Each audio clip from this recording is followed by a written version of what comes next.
ትናንትና ናታን ስልኩን አጠፋፍቶ ቀኑ ሙሉ ቤት አልነበረም። በቃ ስንሞክርለት ስልኩ ማይሰራም ነበርና ማታ ነው አምሽቶ የመጣው። ምናልባት ደግሞ አንተ ስራ ስለምትሆን ኤፍራታ ጋር ሆኖ ከሆነ ያፌት ማንነታቸው ባልታወቀ ሰዎች ተወቅቶ እዚህ ጋር እንደምታዩት ተኝተዋል። ይህ ደግሞ ለኤፍራታ በጣም ከባድ ነበረ።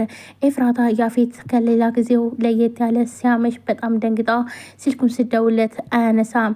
በዛ ላይ ደግሞ ናታልም ቤት አልገባም ተብሎ ተደውሎላት ነበር። ይህ ማለት ደግሞ ሁለቱ ተገናኝተው ከሆነ ችግር ተፈጥሮ ነው ብላ እሷም አልተኛችም ነበር። እናም ያፌት እየተጎተተ ይመጣል ማለት ነው፣ ብቻውን ራሱን ችሎ ማለት ነው። እናም ስታየው ግን መቶ ይወድቃል ማለት ነው። ኤፍራታም በጣም ትደነግጥና ያፌት ምንድነው ምን ሆነ ነው ትላለች ማለት ነው። እናም በቃ ምንም አልሆንኩም ሂጂና ቶሎ በይ ከላይኛው ቤት ፋሻ አምጪልኝ ይላታል ማለት ነው። እሷም ሐኪም ቤት መሄድ አለብህ አምቡላንስ ትላለች ማለት ነው። እሱ ግን ማንም እንዳይሰማ ይላታል ማለት ነው። እናም ኤፍራታ ሰራተኛዋን ትጠራታለች ማለት ነው። ስሟ ጠፋብኝ። ሶሪ ቤተሰብ፣ ያው የሰራተኛዋን ስም ትጠራትና ማንም እንዳይሰማ ዝም በይ እኔ እኮ ያፌት ነኝ፣ ይህን እንደዚህ ያደረገኝን ሰው ፈልጌ አገኘዋለሁ። አሁን ግን እመሜን ማንም እንዲያውቅ አልፈልግም። ስለዚህ ዝም ብለሽ ፋሻ አምጪልኝ አታናጂ ብሎ ጮሆባት ማለት ነው። በመጀመሪያ ግን አይዞሽ ምንም አልሆንኩም አይዞሽ አላት ማለት ነው። እሷ ግን ያሰበችለት መስሎት ነበር። እሷ ግን አላሰበችለትም ለሱ፣ ምክንያቱም ብዙ ነገር እያደረጋት ስለሆነ። እናም ኤፍራታም በጣም ደነግጥና ትሄድና ፋሻ ታመጣለታለች ማለት ነው። እናም ይህን በቃ አድርግልኝ ብሎ ታሽግለታለች ማለት ነው። እናም ያክስቱ ልጅ ይመጣል ማለት ነው። በጣም ትጨዋለች። በጣም ብዙ ደም እየፈሰሰ ነው። ስለዚህ ሐኪም ቤት መሄድ አለብህ እባክህን ትለዋለች። እሱ ግን አልሰማትም። አልሰማሽኝም አታበሳጪ ብሎ ይጮህባታል። እና ቤዛም ናታን ስላመሸባቸው ቁጭ ብለው እየጠበቁት ነበር። እናም በጣም አምሽቶ ሲመጣ በጣም ደንግጠው ምን ሆነ ነው ወንድሜ እስካሁን ድረስ ትላለች ቤዛ ማለትም ጽዮን ማለት ነው። ቤዛ ምን ሆነ ነው እስካሁን ድረስ ለምንድን ነው ትለዋለች ማለት ነው። እናም ወደ ድርጅቱ ሂጄ ነበር ለዛ ነው እና ታዲያ ለምን ስልክ አልደወልክም ብለው ይጮህበታል ማለት ነው። ስራውን ቶሎ ሊጨራርስ ብዬ ነው ስልኬን ያጠፋሁትኝ ሶሪ በጣም ይቅርታ አስጨነኳችሁ ይላቸዋል ማለት ነው። በጅካ አድርጋ እኮ ቀድመ ብትነግረን ጥሩ ነበር፣ በጣም ስንጨነቅ እኮ ነበር ምን ሆነ ነው ብለን ትላለች። ይቅርታ አጋጣሚ ነው ይላታል። ሉሊት ራሱ እኮ ከኛ ጋር ስትጨነቅ ነው አለችው ትለዋለች። ሲደክማት ነው ተነስታ የተኛችው ትላለች ማለት ነው። ቤዛም ጽዮንም በጣም ገረማትና አለች ማለት ነው። እናም ናታንም ሉሊት ለእኔ ተጨነቀች ይላል ትላለች ማለት ነው። እሺ አሁን ለማንኛውም ምግብ አምጥቼላቸዋለሁ በሉ ተነሱና ብሉ ይላቸዋል ማለት ነው። ሰዎችን ምግብ ከውሃ የቀጠነ ምግብ እየበላን በራብ እንሞት ብሎ ያው ጺን ለመንካት ነው ማለት ነው። በጣም ትናደድና ወንድም ምን እያልክ ነው? እኔ እንደዛ እንባ በንባውኝ የሰራሁት ምግብ ነው ከውሃ የቀጠነ የምትለው ብላ በጣም ትናደዳለች። ዝም ብላ ዝም ስትል ጽዮን በአይኗ ስታያትኝ እኮ አዎ እንዴት አንተ እንደዚህ ትላታለህ ትለዋለች ማለት ነው። መር ደግሞ እኔ ምግቧ በጣም ነው የሚመቸኝ ትላለች። ያው እንግዲህ እንዳትናደድ ብላ ነው። ይሁንም አንተ ያመጣኸው ምግብ እንደውም አልበላም በራሴ ሰርቼ እበላለሁ ትለዋለች። እየቀለድኩ እኮ ነው አንቺ ንካሽ ሁሉ ጣፋጭ ነው የኔ ትንሽዬ ልዕልት ይላታል። ያለኝ ውድ ነገር አንቺ ነሽ ብሎ ጽን በጣም ልቧን ይበላታል ማለት ነው።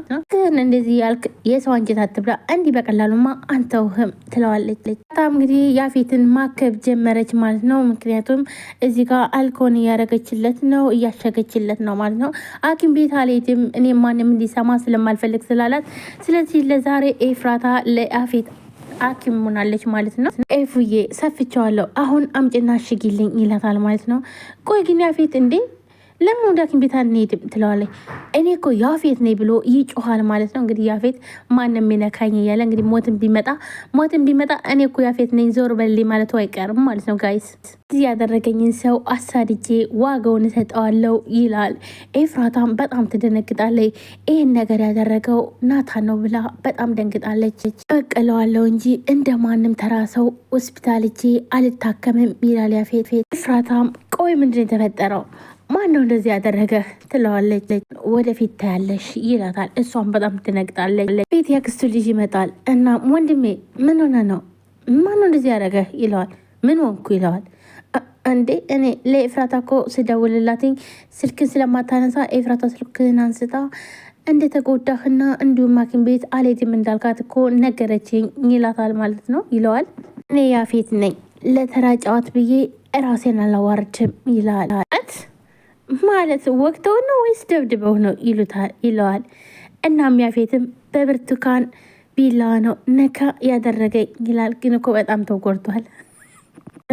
ሊወጋኝ ያሰበው ሰው በጣም ፈሪ ነው ይለዋል። እንግዲህ እኮ ተወቅቶ እኔ ጨለማን ተገን አድርጎ የሚጎዳ ወንድ አይመስለኝም። ጀግና ከሆነ ለምን ፊት ለፊት መጥቶ አይጋፈጥም ይላል ያፌትም።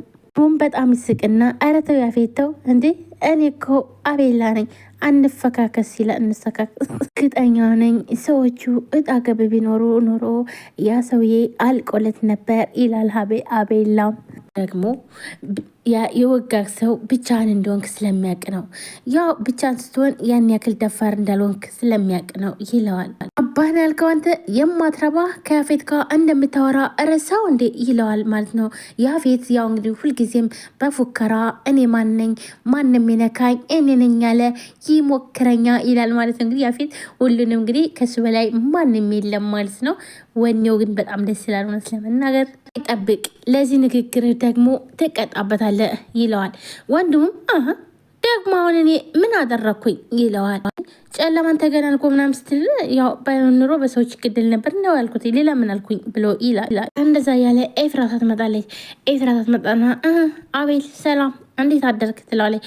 ኤፍዬ እንዴት ነደርሽልኝ የወንድሜ ንግስት ይላታል። እልኸኛው ወንድሜ ብቻሽን አስጨነቀሽ አይደለ ይላታል ኤፍራታ። ለምንድነው ማታ ራስሽ ያልደወልሽልኝ ይላታል። በጣም ደንግጬ ስለነበረ መደወል እንኳን ትዝ አላለኝም ረስቼ ነበር ትለዋለች። እኔ ከአባዬ ሞት በኋላ እንደዚህ አይነት ነገር እፈራለሁ ትለዋለች። ከዛ ያፌት ፊቱን ወደኋላ መለስ ያደረገዋል። ምክንያቱም ገዳዩ ራሱ ያፌት ስለሆነ ነው። ያፌት አመመህ እንዴ እንደዚህ አይነት ንግግር ከስለት በላይ ያማል አይደል ትለዋለች ኤፍራታ። እኔ የምልሽ አባትሽ ተገሎ ነው እንዴ ይላታል። በጣም ቅርባችን በሆነ ሰው ነው የተገደለው። አባዬ ለእኔ ብዙ ነገር ነበር፣ ሁሉ ነገር ነበር። በቃ ምን ልበል ብላ በጣም ማለትም የድሮ ነገሩን ሁሉ እያስታወሰች ልቧ ይነካል። ጠጌ መሸሸጌ እምባዬን አባሽ ሁሉ ነገር ነበር አባቴ ለእኔ ልዩ ነው። ባይወልደኝም እሱ ነበር ከጎን ያለው እያለች እያዘነች እያለ ስለዚህ ጉዳይ በቃ እንዴ